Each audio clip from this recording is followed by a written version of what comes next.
રાજકોટના mayor મનપા commissioner સાંઢિયા પુલ ખાતે પહોંચ્યા। મનપાના કમિશનર અને મેયરે સાંઢિયા પુલનું નિરીક્ષણ કર્યું। એક અઠવાડિયામાં બ્રિજનું લોકાર્પણ કરવામાં આવશે। મુસાફરોને ટ્રાફિકની મોટી સમસ્યામાંથી મુક્તિ મળશે।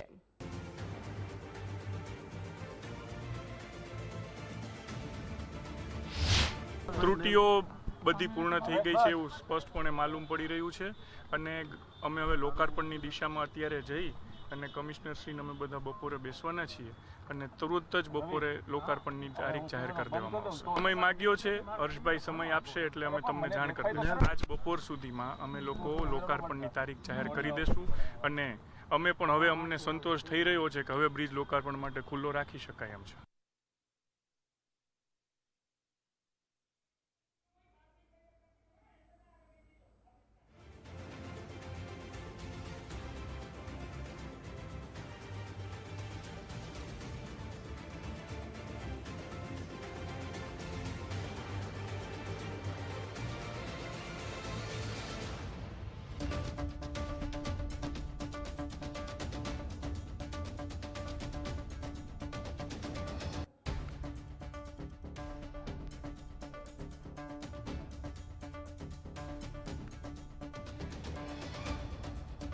તો મનપાના કમિશનર અને મેયર સાંઢિયા પુલનું નિરીક્ષણ માટે પહોંચ્યા હતા। રાજકોટના મેયર મનપા કમિશનર ત્યાં નિરીક્ષણ માટે પહોંચ્યા હતા, જ્યાં મનપાના કમિશનર અને મેયરે સાંઢિયા પુલનું નિરીક્ષણ કર્યું છે। એક અઠવાડિયામાં હવે આ બ્રિજનું લોકાર્પણ કરવામાં આવશે।